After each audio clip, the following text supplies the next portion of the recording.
Hola a todos, vamos a continuar con la lectura de Galton. En este caso vamos a hablar sobre el capítulo número 7.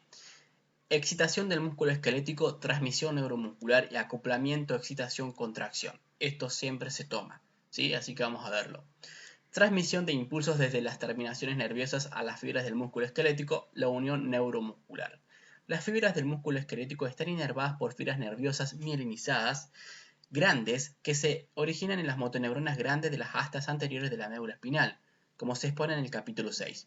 Todas las fibras nerviosas, después de entrar en el vientre muscular, normalmente se ramifican y estimulan entre 3 y varios cientos de fibras musculares esqueléticas. Cada terminación nerviosa forma una unión denominada unión neuromuscular, con la fibra muscular cerca de su punto medio. El potencial de acción que se inicia en la fibra muscular por la señal nerviosa viaja en ambas direcciones hacia los extremos de la fibra muscular. Con la excepción de aproximadamente el 2% de las fibras musculares, solo hay una unión de este tipo en cada fibra muscular. También se pregunta. Anatomía fisiológica de la unión neuromuscular, la placa motora terminal. La figura 7.1a y b muestra la unión neuromuscular que forma una gran fibra nerviosa mielinizada, con una fibra muscular esquelética. La fibra nerviosa forma un complejo de terminaciones nerviosas ramificadas que se invaginan en la superficie de la fibra muscular, pero que permanecen fuera de la membrana plasmática. Toda la estructura se denomina placa motora terminal. Está cubierta por una o más células de Schwann que la aíslan de los líquidos circundantes. Bien, acá en esta figura que también es muy importante, ¿sí? La figura 7.1 vemos diferentes imágenes de la placa motora terminal. Vemos un corte longitudinal a través de la placa terminal, acá lo pueden ver, ¿sí? Acá vemos las miofibrillas, ¿sí? Esta sería la célula de la teloglía, ¿ok? Las ramas nerviosas terminales, ¿sí? La vaina de mielina y el axón. Estos serían los núcleos de las células musculares, ¿ok?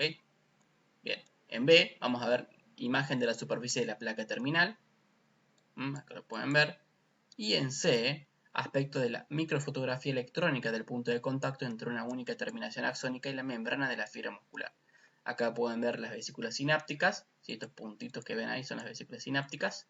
Acá vemos la terminación axónica en una hendidura sináptica, ¿sí? Y estas serían las hendiduras subneurales.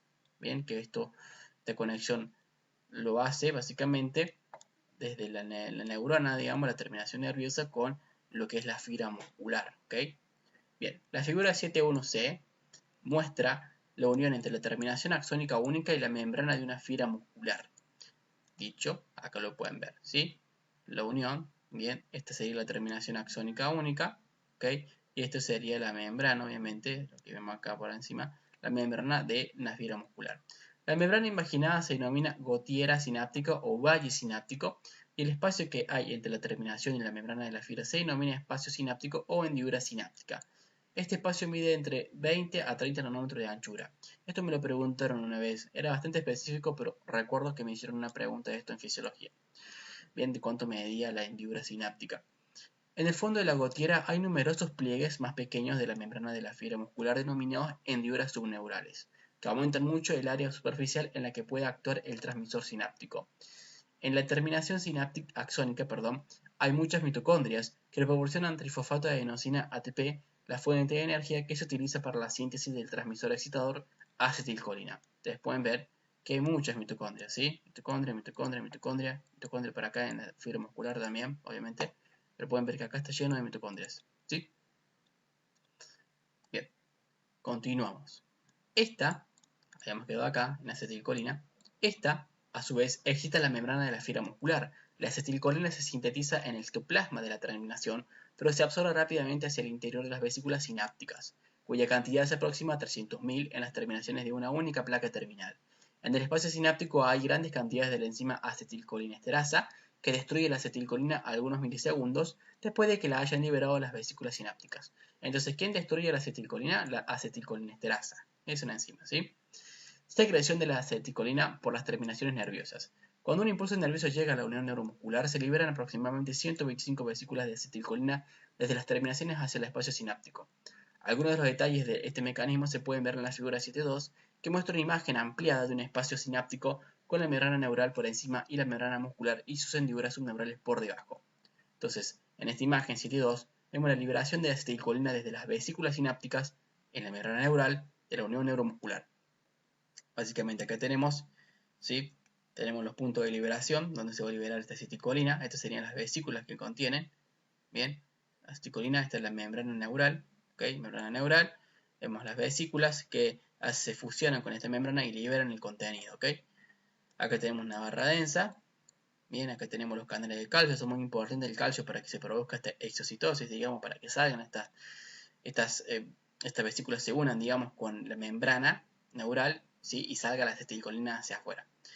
Esto sería la lámina basal y la acetilcolinesterasa. ¿Okay? Y por este lado, bien, tenemos los receptores de acetilcolina que van a captar a esta acetilcolina. Acá tenemos los canales de sodio activados por voltaje. Bien, este sería la hendidura subneural. Y obviamente que esta sería la membrana muscular. Acá todo esto sería obviamente lo que corresponde a la terminación nerviosa y esta sería la fibra muscular. ¿Ok? Bien, habíamos quedado acá. Obsérvese la proximidad de los puntos de liberación de la membrana neural con los receptores de acetilcolina de la membrana muscular en las aberturas de las hendiduras subneurales. En la superficie interna de la membrana neural hay barras densas lineales que se muestran en presección transversal en la figura 7.2. A ambos lados de cada una de estas barras densas hay partículas proteicas que penetran en la membrana neural. Son canales de calcio activados por voltaje. Cuando un potencial de acción se propaga por la terminación, estos canales se abren y permiten que iones calcio difundan desde el espacio sináptico hacia el interior de la terminación nerviosa. Se piensa que a su vez los iones calcio activan la proteína sinasa dependiente de calcio, calmodulina, que a su vez fosforilas las proteínas sinapsina que unen las vesículas de acetilcolina con el citoesqueleto del terminal presináptico. Este proceso libera las vesículas de acetilcolina del citoesqueleto y permite que se mueva a la zona activa de la membrana neural presináptica adyacente a las barras densas. Las vesículas se ajustan en los puntos de liberación, se fusionan con la membrana neural y vacían su acetilcolina hacia el espacio sináptico mediante el proceso de exocitosis. Aunque algunos de los detalles que se han mencionado previamente son hipotéticos, se sabe que el estímulo eficaz que produce la liberación de acetilcolina desde las vesículas es la entrada de iones calcio, y que después se vacía la acetilcolina desde las vesículas a través de la membrana neural adyacente a las barras densas. La acetilcolina abre los canales iónicos en las membranas postsinápticas. La figura 7.2 también muestra muchos receptores de acetilcolina pequeños en la membrana de la fibra muscular. Son canales iónicos activados por acetilcolina y están localizados casi totalmente cerca de las aberturas de las hendiduras subneurales que están inmediatamente debajo de las zonas de las barras densas, donde se libera la acetilcolina hacia el espacio sináptico. Cada receptor es un complejo proteico que tiene un peso molecular total de aproximadamente 275.000. El complejo receptor de acetilcolina fetal está formado por 5 subunidades proteicas, 2 proteínas A y una proteína B, una D y una G. En el adulto, una proteína epsilon sustituye a la proteína gamma en el complejo receptor. Estas moléculas proteicas atraviesan la membrana y están dispuestas en el círculo para formar un canal tubular, que se muestra en la figura 7.3. El canal permanece cerrado, como se ilustra en la parte A de la figura, hasta que dos moléculas de acetilcolina se unen respectivamente a las dos subunidades proteicas A. Esta fijación produce un cambio conformacional que abre el canal, como se puede ver en la parte B de la figura. Acá tenemos básicamente en la figura 7.3 canal activado por acetilcolina. Bien, en A vamos a ver en estado cerrado, ¿okay? Acá vemos que está cerrado, y en B, después de la unión de la acetilcolina ACH, esa es su denominación, bien, así lo podemos resumir, ACH, y de que un cambio conformacional haya abierto el canal, permitiendo que los iones de sodio entren en la fibra muscular y exciten la contracción. Obsérvese las cargas negativas en la embocadura del canal, que impiden el paso de iones negativos, como los iones cloruro. Entonces, según el ACTH, se abre el canal y estas cargas negativas obviamente impedirían, repelirían cargas negativas, como el cloruro, por ejemplo, pero vemos que el sodio puede ingresar tranquilamente, ¿sí? El ingresar este sodio va a producir, digamos, que exciten esa célula para que se produzca la contracción, ¿ok? Entonces, el canal activado por acetilcolina tiene un diámetro de aproximadamente 0,65 nanómetros, que es lo que es suficientemente grande, bien, que es lo suficientemente grande, perdón, como para permitir que los iones positivos importantes sodio, potasio y calcio se muevan con facilidad a través de la abertura. Los estudios en que se ha utilizado el pinzamiento zonal de membrana ha demostrado que uno de estos canales, cuando es abierto por la acetilcolina, puede transmitir 15.000 a 30.000 iones sodio en un milisegundo, Por el contrario, los iones negativos, como los iones cloruro, no lo atraviesan debido a las intensas cargas negativas de la abertura del canal que los repelen. En la práctica, fluyen muchos más iones sodio a través de los canales activados por acetilcolina que cualquier otro tipo, por dos motivos. Primero, solo hay dos iones positivos en concentraciones grandes, iones sodio en el líquido extracelular e iones potasio en el líquido intercelular. Segundo, el potencial negativo del interior de la membrana muscular de menos 80 a menos 90 mV arrastra los iones sodio de carga positiva hacia el interior de la fibra, a la vez que impide de manera simultánea la salida de los iones potasio de carga positiva cuando intentan pasar hacia el exterior. Como se muestra en la figura 7.3b, el principal efecto de la apertura de los canales activados por la acetilcolina es permitir que grandes cantidades de iones sodio entren al interior de la fibra, desplazando con ellos grandes cantidades de cargas positivas. Esta acción genera un cambio de potencial positivo local en la membrana de la fibra muscular, denominado potencial de la placa terminal. A su vez, este potencial de la placa terminal inicia un potencial de acción que se propaga a lo largo de la membrana muscular y, de esta manera, produce la contracción muscular. Destrucción por la acetilcolinesterasa de la acetilcolina liberada. Una vez que se ha liberado hacia el espacio sináptico, la acetilcolina sigue activando los receptores de la acetilcolina mientras persiste en el espacio. Sin embargo, se elimina rápidamente por dos medios. Uno, la mayor parte de la acetilcolina es destruida por la enzima acetilcolinesterasa, que está unida principalmente a la capa esponjosa de tejido conjuntivo fino, que llena el espacio sináptico entre la terminación nerviosa presináptica y la membrana muscular postsináptica. Y dos, una pequeña cantidad de acetilcolina difunde hacia el exterior del espacio sináptico y ya no está disponible para actuar sobre la membrana de la fibra muscular. El breve espacio de tiempo que permanece la acetilcolina en el espacio sináptico, algunos milisegundos como mucho, normalmente es suficiente para excitar la fibra muscular. Después, la rápida eliminación de la acetilcolina impide la reexcitación muscular continuada después de que la fibra muscular se haya recuperado de su potencial de acción inicial. Potencial de placa terminal, potencial de la placa terminal y excitación de la fibra muscular esquelética. La rápida entrada de iones sodio en la fibra muscular cuando se abren los canales activados por acetilcolina hace que el potencial eléctrico en el interior de la fibra, en la zona local de la placa terminal, aumente en dirección positiva hasta 50 a 75 mV, generando un potencial local denominado potencial de la placa terminal. Recuérdese el capítulo 5 que normalmente es suficiente un aumento súbito del potencial de la membrana nerviosa de más de 20 a 30 mV para iniciar la apertura de cada vez más canales de sodio, iniciando de esta manera un potencial de acción de la membrana de la fibra muscular. La figura 7.4 muestra el principio del inicio del potencial de acción por un potencial de la placa terminal. Esta figura muestra tres potenciales distintos de la placa terminal. Los potenciales de la placa terminal A y C son demasiado débiles para producir un potencial de acción, aunque sí producen cambios locales débiles del voltaje de la placa terminal, como se muestra en la figura. Por el contrario, el potencial de la placa terminal B es mucho más intenso y hace que se abra un número suficiente de canales de sodio, de modo que el efecto autorregenerativo del flujo cada vez mayor de iones sodio hacia el interior de la fibra inicia un potencial de acción. La debilidad del potencial de la placa terminal del punto A estaba producida por intoxicación de la fibra muscular con curare, un fármaco que bloquea la acción activadora de la acetilcolina sobre los canales de acetilcolina compitiendo con los puntos del receptor de acetilcolina. La debilidad del potencial de la placa terminal del punto C se debió al efecto de la toxina botulínica, un veneno bacteriano que reduce la magnitud de la liberación de acetilcolina por las terminaciones nerviosas. Acá vemos en la figura 7.4 potenciales de la placa terminal en milivoltios. A, vemos un potencial, ¿sí?, de la placa terminal debilitado registrado en un músculo curarizado, demasiado débil como para generar un potencial de acción. B, vamos a ver un potencial normal de la placa terminal que desencadena un potencial de acción muscular, y en C un potencial de la placa terminal debilitada producido por la toxina botulínica, que acá está en C, que reduce la liberación de acetilcolina en la placa terminal y que de nuevo es demasiado débil como para generar un potencial de acción muscular. Entonces, hagamos una parante acá. El curare, bien, lo que hace es bloquear la acción activadora de la acetilcolina sobre los canales de acetilcolina, bien. Entonces compite con los puntos del receptor acetilcolina. En cambio, por otro lado, la toxina botulínica lo que va a hacer es reducir la liberación de acetilcolina por las terminaciones nerviosas. Bien, eso lo tienen que tener en cuenta. Me lo preguntaron, pero me lo preguntaron más que nada en farmacología, pero bueno, pueden saberlo, ¿sí? El curare tiene esa acción, bien, bloquea o compite, mejor dicho, por los puntos de receptor de la acetilcolina, Y por otro lado, la toxina botulínica lo que va a hacer es reducir la magnitud de la liberación de acetilcolina en las terminaciones nerviosas. Y acá tienen el gráfico para que lo analicen, milivoltios, acá lo ven en y milisegundos en el eje de las X, ¿sí? Y acá está el umbral para que se produzca el potencial de acción, ¿sí?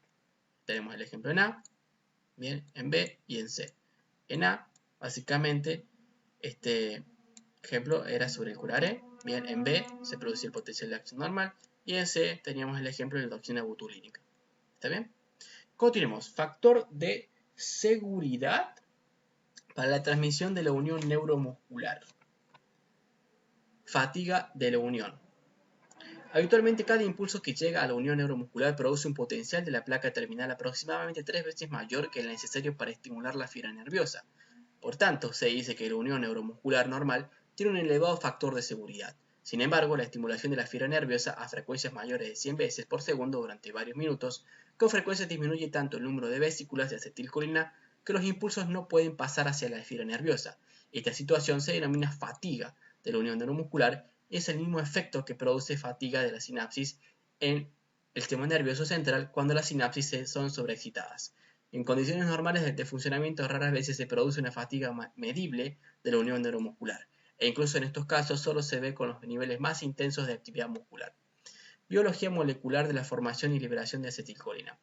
La formación y liberación de acetilcolina en la unión neuromuscular se producen en las siguientes fases. 1. Se forman vesículas pequeñas de aproximadamente 40 nanómetros de tamaño en el aparato de Golgi del cuerpo celular de la motoneurona de la médula espinal. Estas vesículas son transportadas después por el axoplasma, que fluye a través del núcleo del axón desde el cuerpo celular central en la médula espinal hasta la unión neuromuscular en las terminaciones de las fibras nerviosas periféricas. Se acumulan aproximadamente 300.000 de estas pequeñas vesículas en las terminaciones nerviosas de una única placa terminal del músculo esquelético. 2. La acetilcolina se sintetiza en el citosol de la terminación de la fibra nerviosa, aunque se transporta inmediatamente a través de la membrana de las vesículas hasta su interior, donde se almacenan en una forma muy concentrada, aproximadamente 10.000 moléculas de acetilcolina en cada vesícula. 3. Cuando un potencial de acción llega a la terminación nerviosa, abre muchos canales de calcio en la membrana de la terminación nerviosa, porque esta terminación tiene muchos canales de calcio activados por el voltaje. En consecuencia, la concentración de iones calcio en el interior de la membrana terminal aumenta aproximadamente 100 veces, lo que a su vez aumenta la velocidad de fusión de las vesículas de acetilcolina con la membrana terminal aproximadamente 10.000 veces. Esta fusión hace que muchas de las vesículas se rompan, permitiendo la exocitosis de la acetilcolina hacia el espacio sináptico. Con cada potencial de acción habitualmente se produce la lisis de aproximadamente 125 vesículas. Posteriormente, después de algunos milisegundos, la acetilcolina es escindida por acetilcolinesterasa en ion acetato y colina, y la coolina se reabsorbe activamente en la terminación neural para ser reutilizada para formar de nuevo acetilcolina. Esta secuencia de acontecimientos se produce en un periodo de 5 a 10 milisegundos. 4. El número de vesículas disponibles en la terminación nerviosa es suficiente para permitir la transmisión de solo algunos miles de impulsos desde el nervio hacia el músculo. Por tanto, para la función continuada de la unión neuromuscular se deben volver a formar rápidamente nuevas vesículas, en un plazo de algunos segundos. Después de que haya terminado, cada uno de los potenciales de acción aparecen en hendiduras revestidas en la membrana de la terminación nerviosa, producidas por las proteínas contráctiles de la terminación nerviosa, especialmente la proteína clatrina, que está unida a la membrana en las zonas de las vesículas originales. En un plazo de aproximadamente 20 segundos, las proteínas se contraen y hacen que las hendiduras se rompan hacia el interior de la membrana, formando de esta manera nuevas vesículas. En un plazo de algunos segundos, la acetilcolina es transportada hacia el interior de estas vesículas y ya están dispuestas para un nuevo ciclo de liberación de acetilcolina. Ahora los interrumpo un momento para poder recomendarles mi curso de bioquímica y biología molecular que tengo en la plataforma de Udemy. Este es un curso que lo recomiendo al 100%. ¿Por qué? Porque este curso les va a sentar las bases a ustedes en su carrera en el área de la salud, ya sea que están cursando medicina, odontología, kinesiología, etc. Como pueden ver, es un curso que posee más de 40 horas y ustedes al adquirirlo van a tenerlo de por vida, ¿ok? Una vez que se inscriban, van a tener este curso toda la vida. Como pueden ver, este es el programa que está en el que posee el curso, ¿sí? Estos son todos los videos, son 82 clases. Acá tienen todos los videos del curso. Aquellos que no puedan adquirirlo, ya sea por las por los métodos de pago que ofrece Udemy, pueden escribirme a mí en el Instagram, que se los voy a dejar abajo en la descripción de este video, para que puedan pedirme un cupón y así yo pasarles este curso. ¿Perfecto? Ahora, además de este curso, también si ustedes entran en la página de Medicina Total en la plataforma de Udemy, van a poder observar que hay dos cursos más, Embriología Humana y Fisiología Endocrina. Este curso de Fisiología Endocrina está basado básicamente en el libro de Guyton. Pero igualmente yo les recomiendo que ustedes hagan el curso de Bioquímica y Biología Molecular. ¿Por qué? Porque como les repito, les va a sentar una muy buena base para que puedan desarrollarse en las otras materias en su carrera en el área de la salud. No los interrumpo más y los dejo con la lectura de Guyton. Fármacos que potencian o bloquean la transmisión en la unión neuromuscular. Fármacos que estimulan la fibra muscular por su acción similar a la acetilcolina. Varios compuestos, por ejemplo metacolina, carbacol y nicotina, tienen casi el mismo efecto sobre la fibra muscular que la acetilcolina. La diferencia entre estos fármacos y la acetilcolina consiste en que los fármacos no son destruidos por la colinesterasa, o son destruidos tan lentamente que su acción, con frecuencia, persiste durante muchos minutos o varias horas. Estos fármacos actúan produciendo zonas localizadas de despolarización de la membrana de la fibra muscular en la placa motora terminal, donde están localizados los receptores de acetilcolina. Después, cada vez que la fibra muscular se recupera de una contracción previa, estas zonas polarizadas por la fuga de iones inician un nuevo potencial de acción, produciendo de esta manera un estado de espasmo muscular. Fármacos que estimulan la unión neuromuscular mediante la inactivación de la acetilcolinesterasa. Tres fármacos particularmente bien conocidos son neostigmina, fisostigmina y fluorofosfato de disopropilo. Inactivan la acetilcolinesterasa de la sinapsis de modo que ya no pueden hidrolizar la acetilcolina. Por tanto, con cada impulso nervioso sucesivo se acumula una cantidad adicional de acetilcolina, que estimula repetitivamente la fibra muscular. Esta actividad produce espasmo muscular incluso cuando llegan al músculo solo unos pocos impulsos nerviosos. Lamentablemente, también puede producir la muerte por espasmo laringio, que produce la asfixia del paciente. Neostigmina y fisostigmina se combinan con la acetilcolinesterasa para inactivar la acetilcolinesterasa durante varias horas, después de lo cual estos fármacos son desplazados de la acetilcolinesterasa, de modo que la esterasa se activa de nuevo. Por el contrario, el fluorofosfato de disopropilo, que es un potente tóxico gaseoso nervioso, inactiva la acetilcolinesterasa durante semanas, lo que hace que sea un tóxico particularmente letal. Fármacos que bloquean la transmisión en la unión neuromuscular. Un grupo de fármacos conocidos como fármacos curariformes pueden impedir el paso de los impulsos desde la terminación nerviosa hacia el músculo.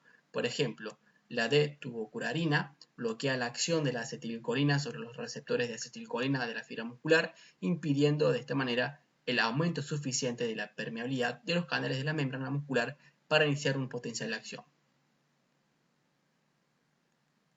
La miastenia grave causa debilidad muscular. La miastenia grave, que aparece en aproximadamente 1 de cada 20.000 personas, produce debilidad muscular debido a que las uniones neuromusculares no pueden transmitir suficientes señales desde las fibras nerviosas a las fibras musculares. En cuanto a su patogenia, en la sangre de la mayor parte de los pacientes que tienen miastenia grave se han detectado anticuerpos dirigidos frente a los receptores de acetilcolina. Por tanto, se piensa que la miastenia grave es una enfermedad autoinmunitaria en la que los pacientes han desarrollado anticuerpos que bloquean o destruyen sus propios receptores de acetilcolina en la unión neuromuscular postsináptica. Independientemente de la causa, los potenciales de la placa terminal que se producen en las fibras musculares en su mayoría son demasiado débiles para iniciar la apertura de los canales de sodio activados por el voltaje, de modo que no se produce la despolarización de las fibras musculares. Si la enfermedad es lo suficientemente intensa, el paciente muere por insuficiencia respiratoria como consecuencia de una debilidad muy acusada de los músculos respiratorios. La enfermedad habitualmente se puede mejorar durante horas mediante la administración de neostigmina o de cualquier otro fármaco anticolinesterásico que permite que se acumulen cantidades de acetilcolina mayores de lo normal en el espacio sináptico. En un plazo de minutos, algunas de estas personas pueden comenzar a tener una función casi normal, hasta que sea necesaria una nueva dosis de neostigmina varias horas después. Potencial de acción muscular. Casi todo lo que se ha analizado en el capítulo 5 sobre el inicio y la conducción de los potenciales de acción en las fibras nerviosas se aplica por igual en las fibras musculares esqueléticas, excepto por diferencias cuantitativas. Algunos de los aspectos cuantitativos de los potenciales musculares son los siguientes. 1. Potencial de membrana en reposo aproximadamente menos 80 a menos 90 mV en las fibras esqueléticas, el mismo que en las fibras nerviosas mielinizadas grandes. 2. Duración del potencial de acción, 1 a 5 milisegundos en el músculo esquelético, aproximadamente 5 veces mayor que en los nervios mielinizados grandes. 3. Velocidad de conducción 3 a 5 milisegundos, aproximadamente 1 sobre 13 de la velocidad de conducción de las fibras nerviosas mielinizadas grandes que excitan el músculo esquelético. Los potenciales de acción se propagan al interior de la fibra muscular a través de los túbulos transversos. Esto es muy importante que lo sepan, ¿sí? Los túbulos T. La fibra muscular esquelética es tan grande que los potenciales de acción que se propagan a lo largo de la membrana de su superficie casi no producen ningún flujo de corriente en la profundidad de la fibra. Sin embargo, para producir una contracción muscular máxima, la corriente debe penetrar en las zonas profundas de la fibra muscular hasta la vecindad de las miofibrillas individuales. Esta penetración se consigue mediante la transmisión de los potenciales de acción a lo largo de los túbulos transversos túbulos T, que penetran a lo largo de toda la fibra muscular desde un extremo de la fibra hasta el otro, como se señala en la figura 7.5. Los potenciales de acción de los túbulos T producen liberación de iones calcio en el interior de la fibra muscular en la vecindad inmediata de las miofibrillas, y estos iones calcio a su vez producen la contracción. Este proceso global se denomina acoplamiento, excitación, contracción. Acá pueden ver ustedes en la figura 7.5 el sistema túbulo transverso T retículo sarcoplásmico. Obsérvese que los tubos T se comunican con el exterior de la membrana celular y que en la profundidad de la fibra muscular cada uno de los túbulos T es adyacente a los extremos de los túbulos longitudinales del retículo sarcoplásmico, que rodean todos los lados de las miofibrillas que en realidad se contraen. Esta ilustración se obtuvo del músculo de rana, que tiene un túbulo T por cada sarcómero, localizado en los discos Z. Se encuentra una disposición similar en el músculo cardíaco de mamíferos, aunque el músculo esquelético de mamíferos tiene 2 túbulos T por cada sarcómero, localizados en las uniones entre las bandas A e I. Entonces en esta imagen vemos las miofibrillas, ¿ok? Acá sería el sarcolema, ¿bien? Acá estarían las cisternas terminales, ¿sí? Y acá estaría este túbulo transverso, ¿ok? Ven que hace contacto con acá, con esta parte que serían las miofibrillas, ¿sí? Esta es la tríada del retículo, ¿ok? Básicamente tenemos este retículo por acá, bien, esta cisterna terminal acá, esta otra cisterna terminal, este túbulo transverso que conforma esta tríada, ¿sí? Acá vemos la línea M, ¿ok? Acá sería toda esta que sería la zona H, ¿sí? Esta sería toda la banda A, estamos hablando del sarcómero, sería el disco Z, ¿sí? Esta sería la banda I. Banda I, banda A, ok. Y acá sería, bueno, acá tenemos el retículo sarcoplasmático, de la mitocondria, y otra vez el túbulo transverso. Entonces, ¿cuál es la tríada? La tríada son entre estas cisternas terminales del retículo sarcoplasmático, ¿ok? Y este túbulo transverso T. Bien, muy importante la función del túbulo transverso T. Ahora, acoplamiento, excitación, contracción. Sistema de túbulos transversos, retículo sarcoplásmico. La figura 7.5 muestra las miofibrillas rodeadas por el sistema de túbulos T retículo sarcoplásmico. Los túbulos T son pequeños y siguen un trayecto transversal a las miofibrillas. Comienzan en la membrana celular y penetran en todo el espesor desde un lado de la fibra muscular hasta el lado opuesto. No se muestran en la figura el hecho de que estos túbulos se ramifiquen entre ellos y formen planos completos de túbulos T que se entrelazan entre todas las miofibrillas individuales. Además, donde los túbulos T se originan en la membrana celular, están abiertos hacia el exterior de la fibra muscular. Por tanto, se comunican con el líquido extracelular que rodea la fibra muscular y contiene el líquido extracelular en su luz. En otras palabras, los túbulos T son realmente extensiones internas de la membrana celular. Por tanto, cuando un potencial de acción se propaga por la membrana de una fibra muscular, también se propaga un cambio de potencial a lo largo de los túbulos T hacia las zonas profundas del interior de la fibra muscular. De esta manera, las corrientes eléctricas que rodean estos túbulos T producen la contracción muscular. La figura 7.5 también muestra un retículo sarcoplásmico en amarillo. Este retículo sarcoplásmico está formado por dos partes principales. 1. Grandes cavidades denominadas cisternas terminales, localizadas junto a los túbulos T. Y 2. Túbulos longitudinales, largos que rodean todas las superficies de las miofibrillas que se están contrayendo. Liberación de iones calcio por el retículo sarcoplásmico. Una de las características especiales del retículo sarcoplásmico es que en el interior de los túbulos vesiculares hay un exceso de iones calcios a una concentración elevada y que muchos de estos iones son liberados desde cada una de las vesículas cuando se produce un potencial de acción en el túbulo T adyacente. En la figura 7.6 y 7.7 muestran que el potencial de acción de la figura de un túbulo T, genera un flujo de corriente hacia la cisterna del retículo sarcoplásmico en su punto de contacto con el túbulo T. Cuando el potencial de acción alcanza el túbulo T, el cambio de voltaje es detectado por receptores de dihidropiridina ligados a canales de liberación de calcio, también denominados canales receptores de rionadina, en las cisternas reticulares sarcoplasmáticas adyacentes. La activación de los receptores de dihidropiridina provoca la apertura de los canales de liberación de calcio en las cisternas, así como en sus túbulos longitudinales anexos. Estos canales permanecen abiertos durante unos milisegundos, con lo que liberan iones calcio hacia el sarcoplasma que rodean las miofibrillas y producen la contracción, como se analiza en el capítulo 6. Esto también me lo tomaron, ¿sí? Estos receptores de dihidropiridina. Lo tomaron en un examen en fisiología. Bueno, acá en esta imagen, que es de suma importancia, podemos observar el acoplamiento excitación-contracción en el músculo esquelético. La imagen superior muestra un potencial de acción en el túbulo transverso que provoca un cambio en la conformación de los receptores de dihidropiridina, DHP, de detección de voltaje, con lo que se abren los canales de liberación de calcio en las cisternas terminales del retículo sarcoplásmico y que se permite que el calcio se difunda rápidamente en el sarcoplasma e inicie la contracción muscular.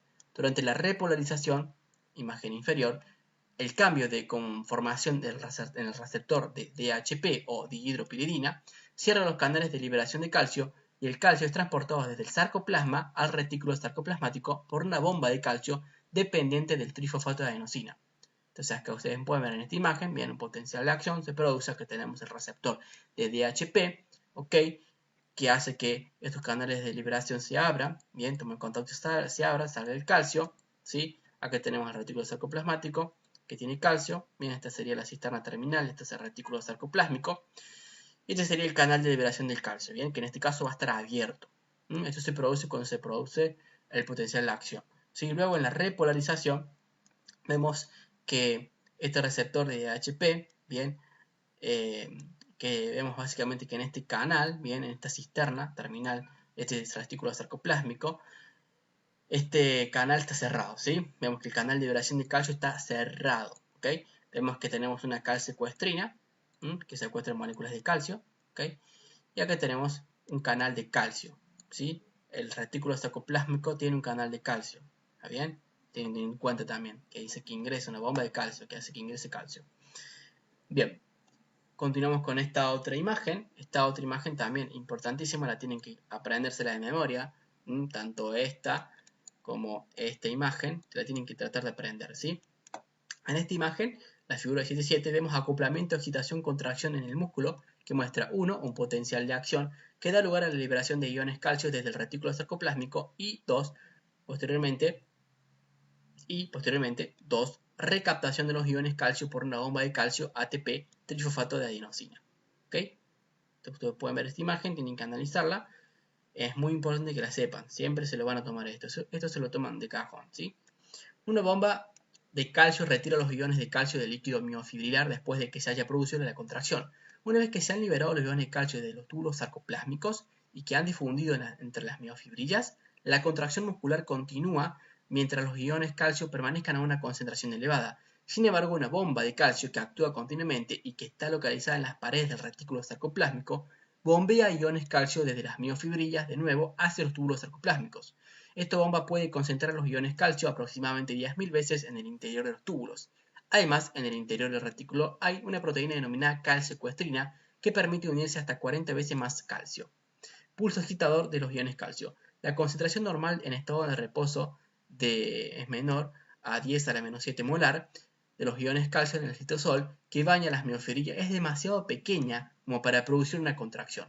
Por tanto, el complejo troponina-tropomiosina mantiene inhibidos los filamentos de actina y mantiene el estado relajado del músculo.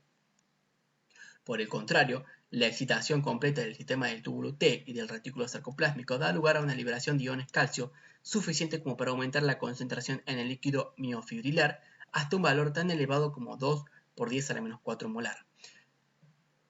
Un aumento de 500 veces, que es aproximadamente 10 veces la concentración necesaria para producir una contracción muscular máxima. Inmediatamente después, la bomba de calcio produce de nuevo depresión de los iones calcio. La duración total de este pulso de calcio en la fibra muscular esquelética normal dura aproximadamente 1 sobre 20 de segundo, aunque puede durar varias veces más en algunas fibras y varias veces menos en otras. En el músculo cardíaco, el pulso de calcio dura aproximadamente 1/3 de segundo debido a la larga duración del potencial de acción cardíaco.